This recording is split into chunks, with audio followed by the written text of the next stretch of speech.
Voy a estar leyendo el libro de los Hechos, el capítulo 2. Pero antes de leer la escritura voy a tener una oración para prepararnos para leer la palabra de Dios.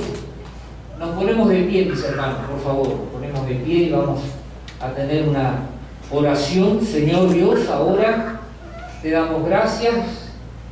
Damos gracias porque una vez más podemos juntarnos en este lugar a celebrar tu nombre. Ahora, Señor Dios, venimos delante de ti a escuchar tu palabra, en el nombre de Jesús, en el nombre de Jesús. Por eso, Señor Dios, abro mis oídos espirituales ahora, en el nombre de Jesús, para que tu palabra, Señor, entre con poder en mi vida, en el nombre de Jesucristo. Señor, yo reprendo toda atadura, todo bloqueo mental en la vida de las personas, para que tu palabra entre con poder y con gloria, Señor Dios. Yo también, Señor, como trabajador tuyo, me pongo bajo tu cobertura, bajo tu guía, bajo tu dirección, para que tú me des palabra, sabiduría, entendimiento, claridad, para poder hablar, para poder explicar lo que el Espíritu tiene para su iglesia.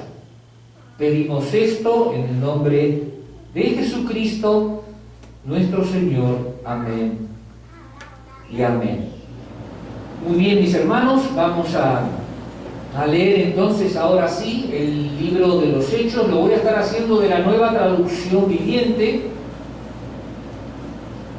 Hechos capítulo 2, verso 1.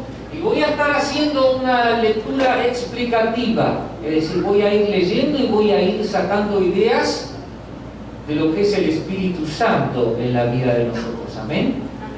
Entonces, dice que el día de Pentecostés, esta frase es muy importante, el día de Pentecostés. ¿Por qué? Porque fue exactamente 50 días. Pentecostés es una palabra que viene del penta, que es de 50.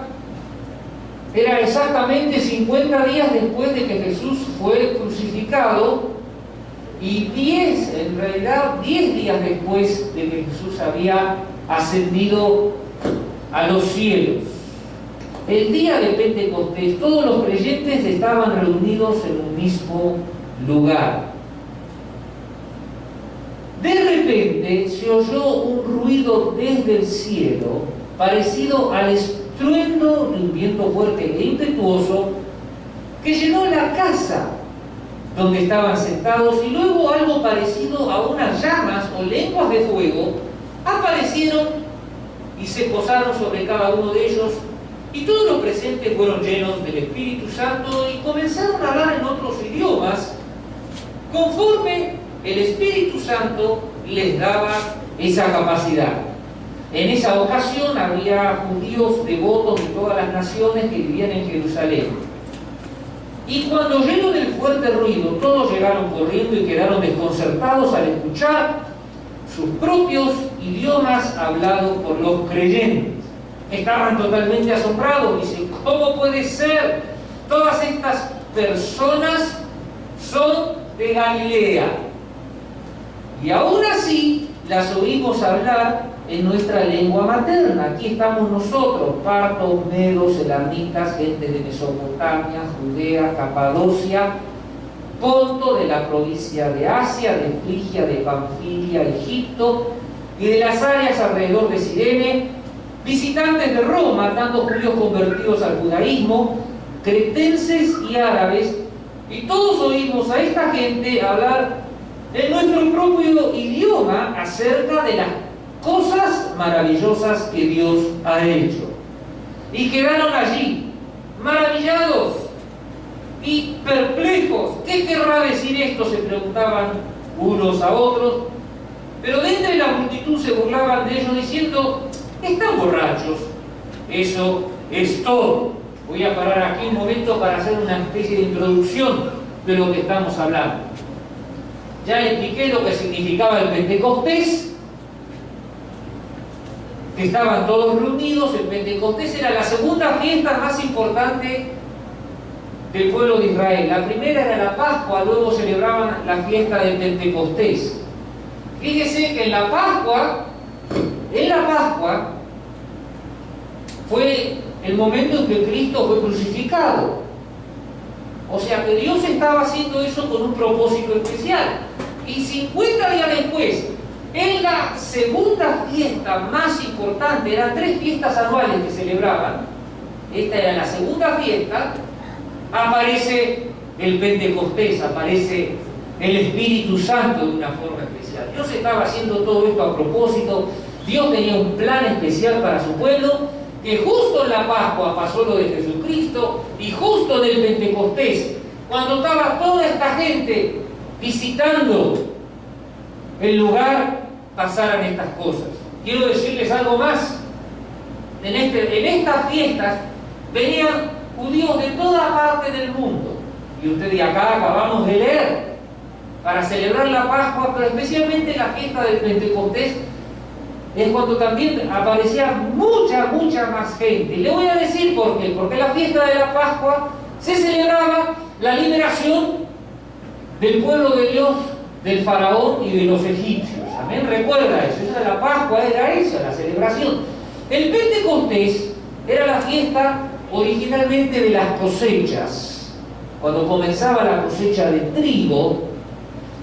Pero después del cautiverio, los judíos le fueron cambiando el sentido a la fiesta del Pentecostés y empezaron un poco a dejar de celebrar el tema de la cosecha del trigo y empezaron a celebrar el pacto del Sinaí.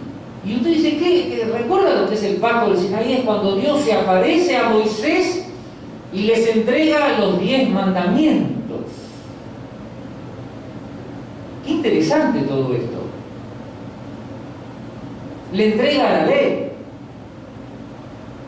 Entonces pasó a ser una fiesta también decisiva para celebrar la identidad del pueblo de Israel. Estos dos hechos son los que marcaban la identidad del pueblo de Israel. Primero la liberación de Egipto y luego la entrega de la ley. El pacto que Dios daba a la ley, que si ellos cumplían con esa ley, iban a ser el pueblo querido de Dios. Y fíjense qué coincidencia, que en la Pascua sucede lo de Cristo y en el Pentecostés sucede esto, que viene el Espíritu Santo. Y la gran sorpresa de todas las personas que estaban acá es que ellos dicen en el verso 7, si lo quiere poner la hermana, dice, y aún así les oímos hablar en nuestra lengua materna. ¿Qué era lo que estaba pasando? Que estos eran judíos que vivían en el exterior. Menciona gente, por ejemplo, de Ponto, de Frigia, de Egipto, gente de Egipto. Esa gente nació naturalmente nació aprendiendo el idioma egipcio, por así decirlo. Me va siguiendo, mi hermano, quiero que me siga. Entonces, estas personas, estos 120 que estaban ahí reunidos, que lo único que hablaban o lo único que entendían era el hebreo, porque era el idioma local, entendían el griego, porque el griego era el idioma universal, y conocían el arameo, que era también, hablaban 3 idiomas, ¿cierto? Pero esta gente, de pronto, yo creo que le estoy tratando de mostrar esta picture, ¿no? esta foto. Estos galileos, estos que solo hablaban estos 3 idiomas, de pronto cuando cayó el Espíritu Santo, había alguno que empezó a hablar las maravillas de Dios en el idioma egipcio. Y uno dice, pero ¿cómo puede ser? Si este es un galileo. Y en ese momento decir que era un galileo era una cosa despreciativa. Como diciendo, ¿cómo puede ser que este Galileo esté hablando en egipcio? Y otros, árabes les escuchaban hablar, gente de partos, medos, elamitas. Dice, ¿cómo puede ser que estos que son de acá, de la zona pobre, de la zona humilde, de la zona que nadie quiere, qué pasó? Verdaderamente estaba pasando algo extraordinario. Estaba pasando algo extraordinario. Definitivamente pasó lo que se llama una teofanía. Y uno dice, ¿qué es una teofanía? Es cuando, en cierta forma, la presencia de Dios se manifiesta y hasta uno la puede ver, la puede sentir. Y uno dice, ¿cómo fue eso, pastor? Bueno, acá lo acaba de decir. Primero sintieron un ruido como el estruendo de un viento fuerte e impetuoso. Sintieron un tornado, mis hermanos. Sintieron un tornado. Y dice, luego aparecieron unas llamas de fuego, unas llamas o lenguas de fuego aparecieron y se posaron sobre cada uno de ellos. Es decir, la presencia de Dios fue tan real, la presencia del Espíritu Santo fue tan real, que literalmente pudieron ver el fuego de Dios sobre la vida de esas personas. ¡Qué tremendo! Y uno dice, ¿por qué no sigue pasando eso hoy día? Yo digo, sí, sigue pasando. De pronto, la lengua de fuego no tiene que pararse sobre tu cabeza. La lengua de fuego tiene que ser algo que es todos los días en tu vida, en tu casa. Nosotros hemos asociado a la manifestación del Espíritu Santo, ¿no?, como y lo que el Espíritu Santo está tratando de decirnos en esta mañana es que el Espíritu Santo es una realidad que uno tiene que vivir todos los días.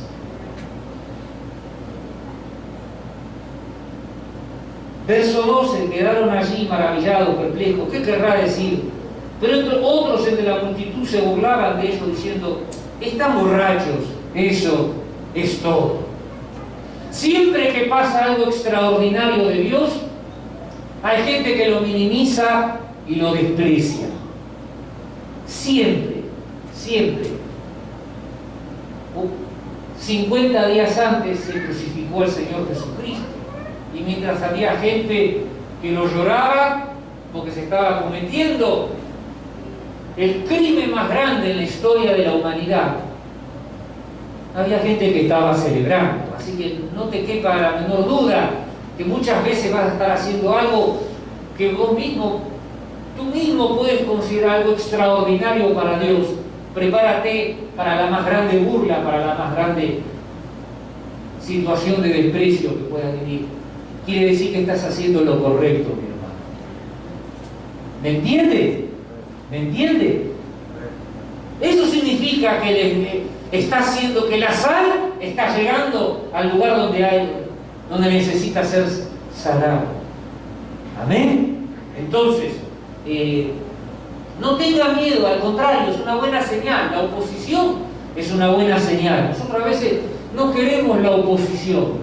Es inevitable la oposición, y cuanto más oposición hay, es porque verdaderamente estás haciendo algo de Dios. Puede ser que pierdas amigos, puede ser por acercarte a Dios. No te quepa la menor duda que te va a pasar. No te quepa la menor duda. De hecho, acá acabamos de leer, dijeron, están borrachos, ¿no es cierto? Como diciendo, perdieron el control de lo que estaban haciendo. Y esa es una de las cosas que jamás pasa con las personas que tienen el Espíritu Santo. Jamás pierden el control. Por eso, en el verso 14, me puede poner mi hermana Hechos 1:14. Dice, entonces Pedro dio un paso adelante junto con los otros 11 apóstoles y gritó a la multitud: escuchen con atención todos ustedes, compatriotas judíos y residentes de Jerusalén. No se equivoquen, porque estas personas no están borrachas, como algunos de ustedes suponen. Las 9 de la mañana es demasiado temprano para emborracharse. No, lo que ustedes ven es lo que el profeta Joel predijo hace mucho tiempo. ¿Y qué predijo el profeta Joel? Dice que en los últimos días, dice Dios, derramaré mi espíritu sobre toda la gente. ¿Sobre cuántos va a derramar el Espíritu Santo? Toda la gente. Toda la gente va a recibir el Espíritu Santo. Y como consecuencia de esa recepción del Espíritu Santo, dice, sus hijos e hijas profetizarán. Y uno dice, ¿qué es exactamente profetizar? Significa hablar de Dios. Y no escuché ningún amén.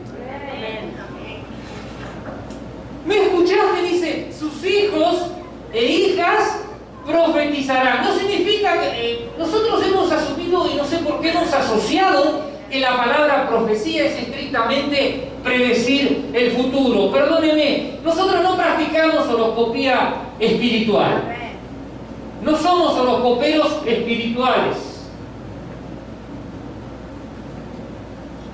La profecía en el Antiguo Testamento y en el Nuevo Testamento era traer palabras de Dios.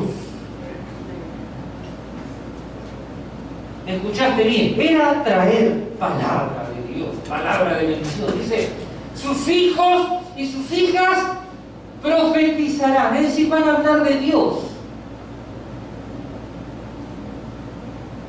Es decir, ¿qué significa esto? Que si yo recibo el Espíritu Santo, ¿a quién se lo voy a estar transmitiendo? No les oigo. Si mis hijos van a profetizar, pero ¿cómo? Yo soy el que está recibiendo el Espíritu Santo. ¿Qué significa eso? Que se lo voy a pasar a mis hijos. Amén. No tengan miedo en decir amén.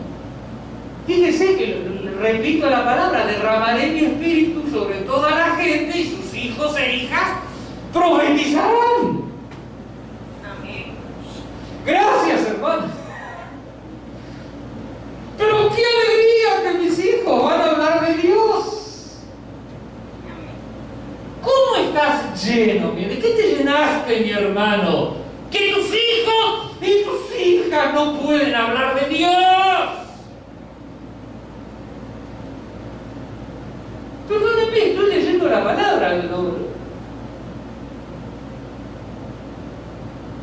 Sus jóvenes tendrán visiones.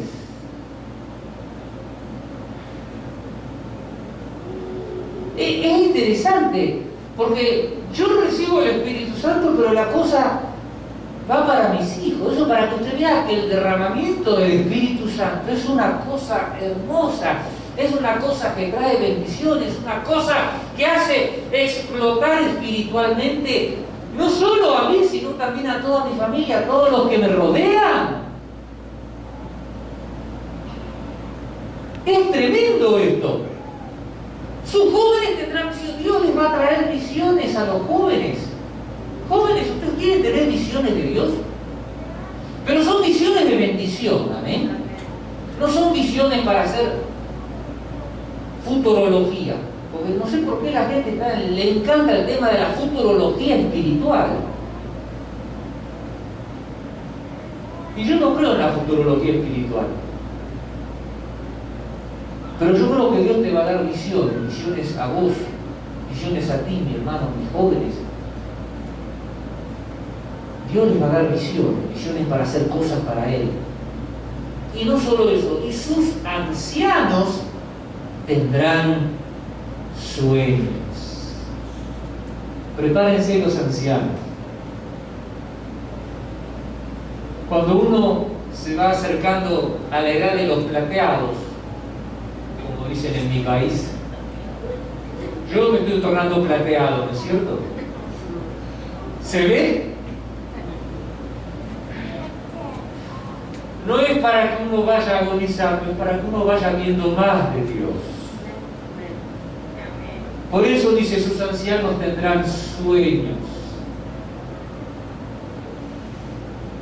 Qué hermoso sueño de Dios, sueños de bendición. En esos días derramaré mi espíritu, dice, sobre mis siervos, hombres y mujeres por igual, profetizarán. Sobre mis siervos, es decir, en ese momento los siervos eran las personas más humildes que había en la sociedad. Literalmente se refiere a eso. No sé que alguno dice, mi siervo no se refiere a los pastores, no, acá estrictamente se refiere a eso, sobre mi siervo. Dice, por eso aclara, hombres y mujeres por igual, y profetizarán. Es decir, el derramamiento del Espíritu Santo no depende del estado social, del estado de estudio o de la condición económica, no depende de nada. El Espíritu Santo es para todos. No hay una restricción, no hay una calificación, eso es lo que está tratando de decir. Y haré maravillas arriba de los cielos y señales debajo de la tierra, sangre, fuego y nubes de humo. El sol se oscurecerá, la luna se pondrá roja como la sangre, antes de que llegue el grande y glorioso día del Señor. Pero todo el que invoque el nombre del Señor será salvo. Aleluya. Pueblo de Israel, escucha, Dios públicamente aprobó a Jesús de Nazaret al hacer milagros poderosos, maravillas, señales por medio de él, como ustedes bien saben.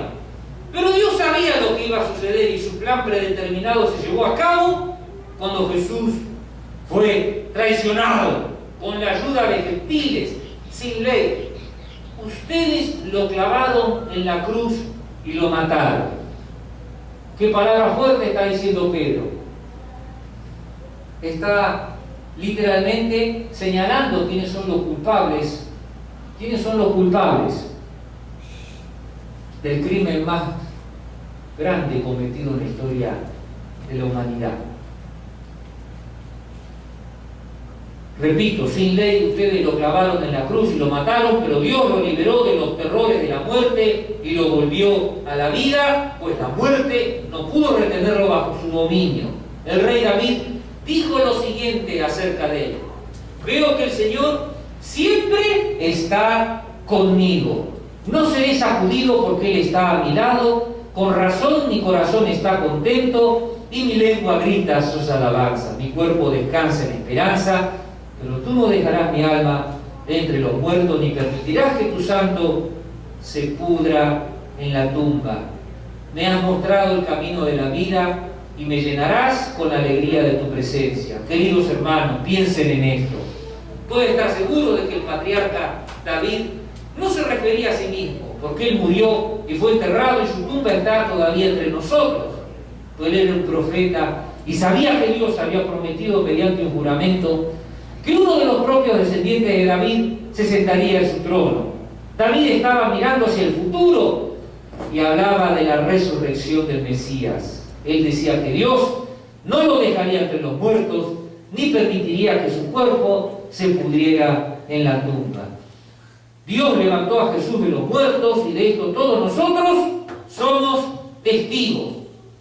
Ahora Él ha sido exaltado al lugar de más alto honor en el cielo, a la derecha de Dios, y el Padre, según lo había prometido, le dio el Espíritu Santo para que lo derramara sobre nosotros, tal como ustedes lo ven y lo oyen hoy.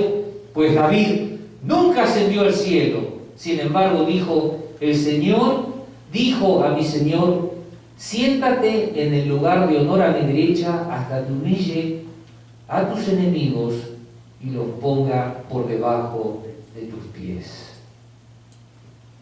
Esta es una palabra tremenda.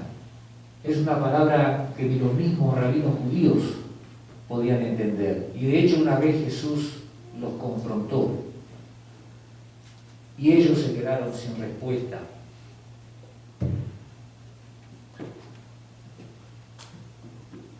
Dice: el Señor dijo a mi Señor.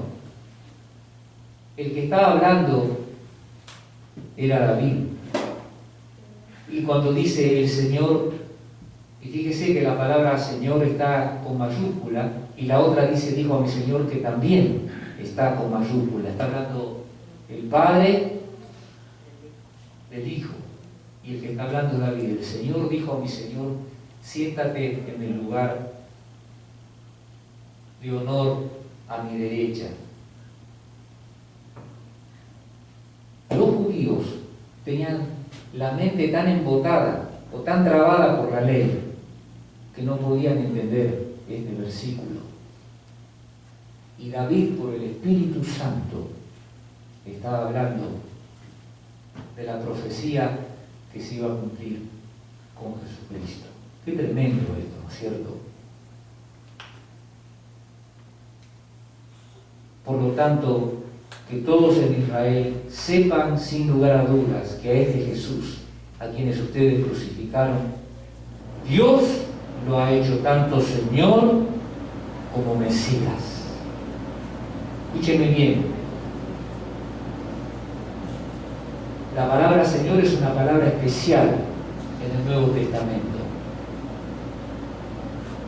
El Señor, el Kyrios, como lo usaban los escritores del Nuevo Testamento, significaba que era el dueño. ¿Me escuchaste bien? El dueño. Cuando dices el Señor es el dueño, tú eres propiedad de Cristo. Eres propiedad de Cristo. No eres cualquier cosa. Y después el Mesías. El Mesías era el ungido, el que venía ungido por Dios, el que tenía la unción de Dios para traer el mensaje de Dios.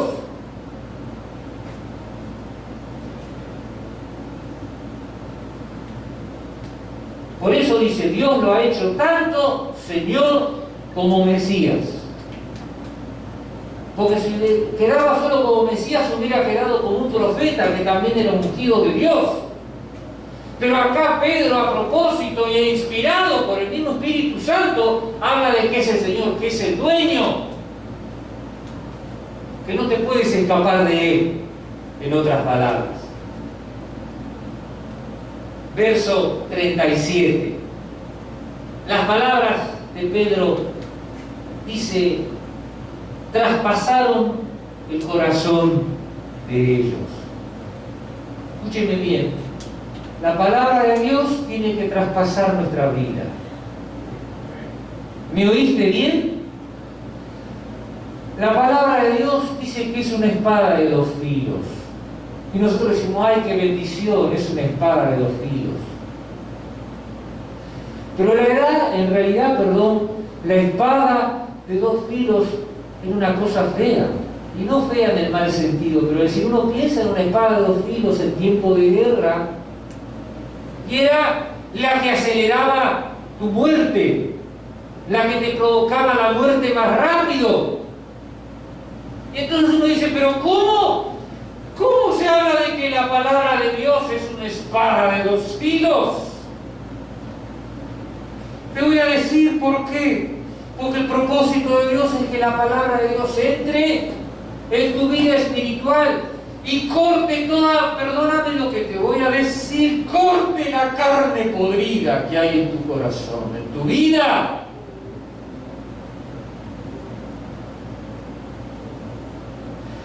Saque la grasa, saque todo lo malo. Por eso dice que penetra y corta y discierne los pensamientos.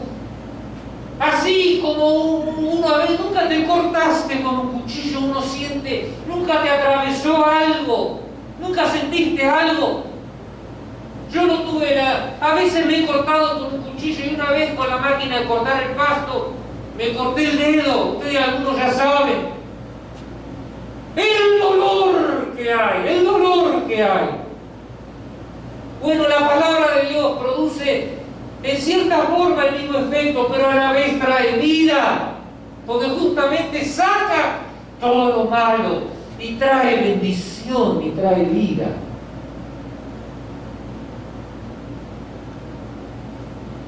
Las palabras de Pedro traspasaron. Cuando uno habla con el Espíritu Santo, posiblemente uno esté traspasando la vida del otro, pero le va a traer vida a la otra persona. Porque las personas estas contestaron, dice, hermanos, ¿qué debemos hacer? La diferencia entre decir la verdad y decir la verdad en el Espíritu. Cuando usted dice la verdad en el Espíritu Santo, usted va a producir un cambio en la vida de las otras personas. Cuando usted dice en la carne, porque usted puede usar la palabra para su propósito. De hecho, hasta el diablo usó la palabra para su propósito cuando quiso tentar a Jesús. Es muy fácil cambiar el sentido de la palabra y usarla para el propósito que a mí me conviene. Es tan fácil manipularla, es tan fácil. Obviamente, tú eres el que va a quedar a cargo de torcer la palabra, de todo lo que la torciste, todo lo que la manipulaste, todo lo que hiciste para conseguir tu propósito. Definitivamente tú vas a ser el responsable de eso. Pero estos hermanos arrepentidos dijeron: ¿qué debemos hacer? Dolidos más que arrepentidos, porque todavía uno puede sentirse dolido por el pecado, pero no puede sentirse arrepentido. ¿Sabe quién se sintió dolido por lo que hizo mal? Judas. Usted sabe que Judas, y sépalo, una persona que se sintió dolida por lo que hizo. Usted sabe lo que hizo Judas, no lo traicionó al maestro. Entonces, pero no se arrepintió. Entonces, cuando uno no se arrepiente, quiere arreglar las cosas por su cuenta. Entonces él creyó que ahorcándose estaba pagando por su culpa. Grave error. El suicidio no soluciona ninguno de tus pecados. El suicidio no arregla ningún pecado.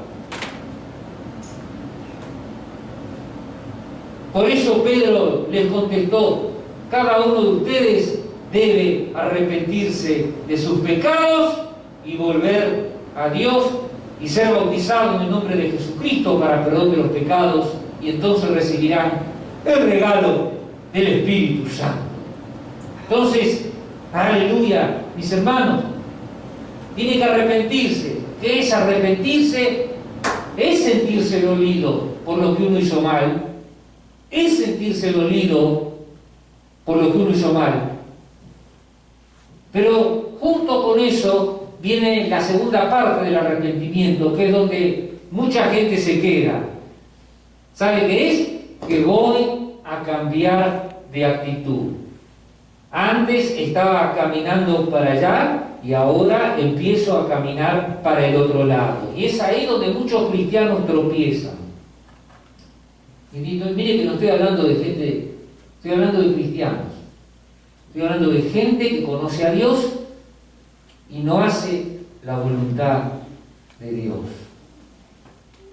Se quedan con la emoción, se quedan con el hecho de estar dolidos, pero falta la decisión, el cambio. Voy a seguir a Cristo, y hoy no me siento bien y voy a seguir a Cristo, y voy a seguir a Cristo, voy a seguir a Cristo.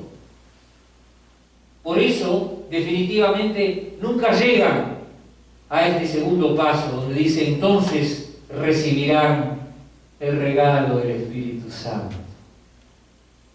Claro, si no te arrepientes, ni sueñes con el Espíritu Santo. Perdóname, estoy diciendo lo que dice la palabra. Repito, cada uno de ustedes debe arrepentirse de sus pecados, volver a Dios y ser bautizado en el nombre de Jesucristo para perdón de los pecados, y entonces recibirán el regalo del Espíritu Santo. ¡Qué tremendo! ¡Qué bendición!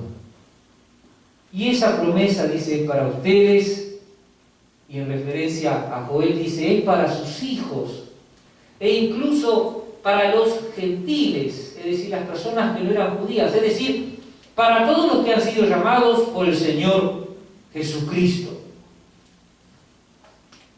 Entonces Pedro siguió predicando por largo rato y les rogaba con insistencia a todos sus oyentes: sálvense de esta generación perversa. Y uno dice: ¿cuál es la generación perversa? La generación que dice: yo creo en Jesús, pero no me arrepiento.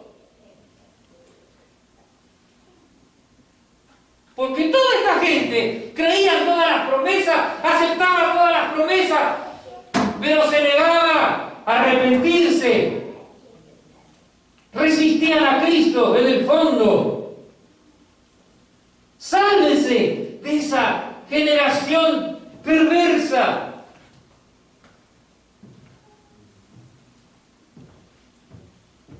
Y los que creyeron lo que Pedro dijo, dice, fueron bautizados y sumados a la iglesia en ese mismo día, como 3.000 en total. Los que creyeron lo que Pedro dijo fueron bautizados y sumados a la iglesia en ese mismo día. Mis hermanos, Dios, cuando derramó el Espíritu Santo, dio algo especial para todos nosotros. En el Evangelio de Juan, en el capítulo 15, en el verso 26, yo lo leí hace unos domingos atrás, pero lo voy a volver a leer. Dice, a todos ustedes, dice Jesús, yo les enviaré, dice, al abogado defensor. Otras versiones hablan de el consolador. Creo que lo hablé hace 1 o 2 domingos atrás, ¿no? ¿Por qué Jesús se refiere al Espíritu Santo de 2 formas? La primera es esta, abogado defensor, y en otras versiones hablan del consolador, porque el Espíritu Santo es el que viene a llenar esa sensación de que yo estoy solo, digo, como que nadie me acompaña.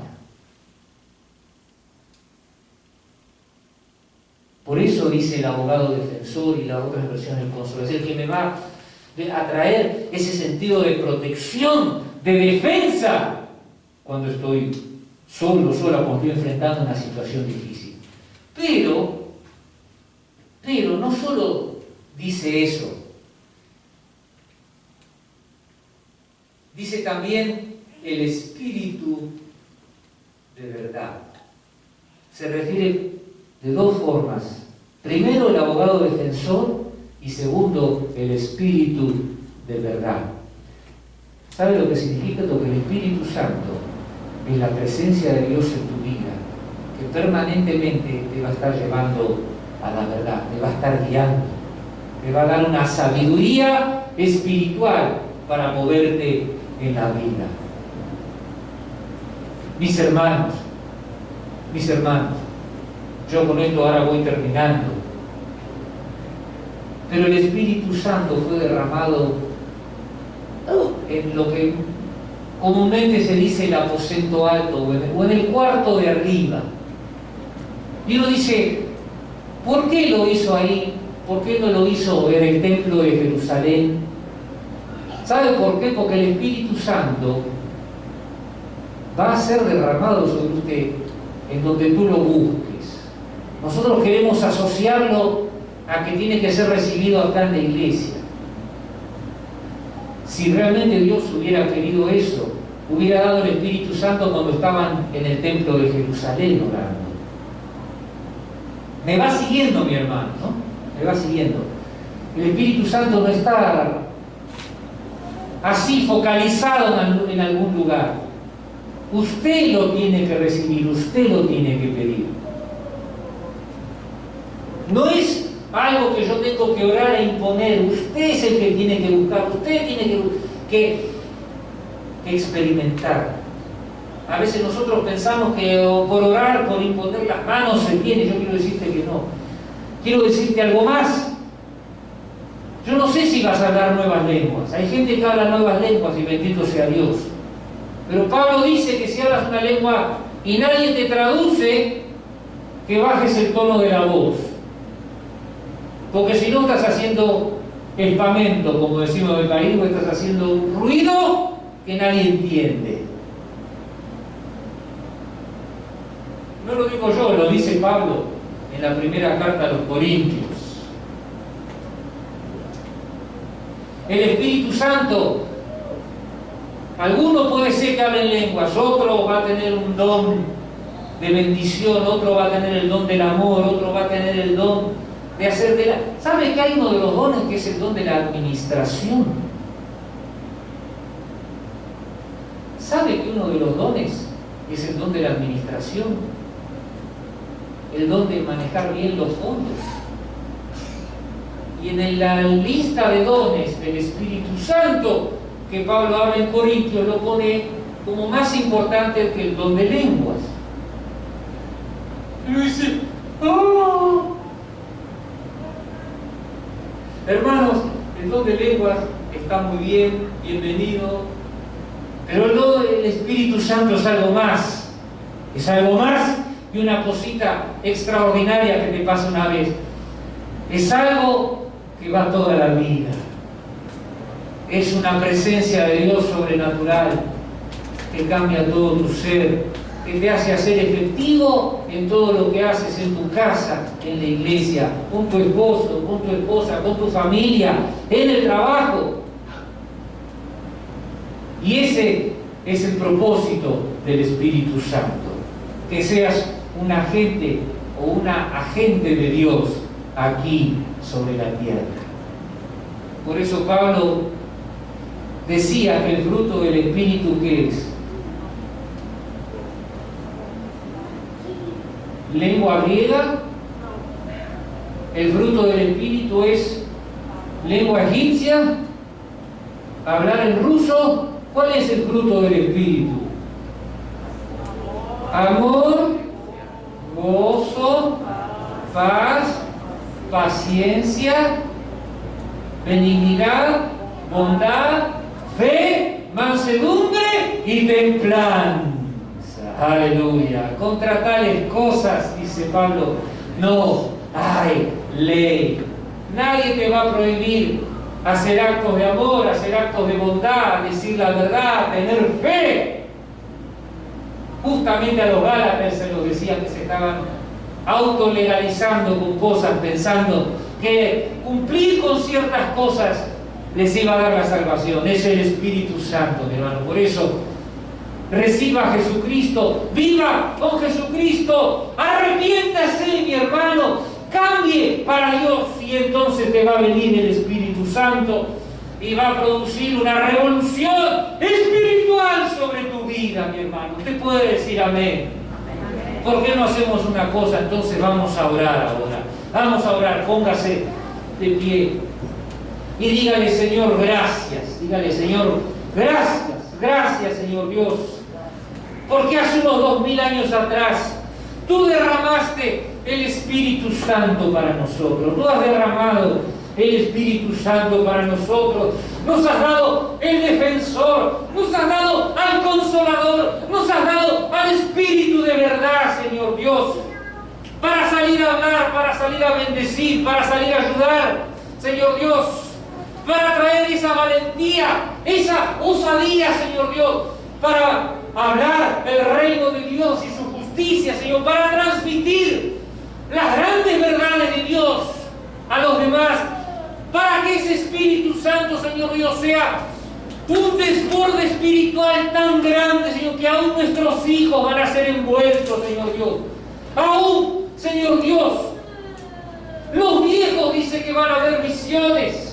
Aún las personas más humildes van a ser incluidas en el Espíritu Santo. Por eso, Señor Dios, nosotros ahora queremos entrar en esa dimensión espiritual. Dígale al Señor, Señor, yo quiero entrar en esa dimensión espiritual. Yo voy a caminar con Cristo. Dígale, yo voy a caminar con Cristo. Señor, me voy a arrepentir. Dios no trabaja con los que no se arrepienten. Dios no trabaja con los que no se arrepienten, con los que perseveran en la maldad, con los que continúan haciendo maldades, con los que dicen soy de Cristo, pero no hacen nada para Cristo. Dios no va a trabajar, Señor, por eso. Yo recibo a Cristo. Yo recibo a Cristo, Señor Dios, en mi vida, en mi corazón. y me voy, me arrepiento. Si alguno siente que esas son palabras para usted, dígale: Señor, me arrepiento de que no te fui fiel, me arrepiento de que no te he seguido con todo mi corazón, con toda mi alma, con toda mi mente, con todas mis fuerzas. Y prometo, Señor Dios, con todo mi corazón, que voy a seguirte a ti con toda mi alma, con toda mi mente, con todas mis fuerzas, con todo mi corazón. Señor, recibo esta palabra, Señor Dios. Recibo esta palabra. En el nombre de Jesús, dígale: Señor, recibo esta palabra en el nombre de Jesús.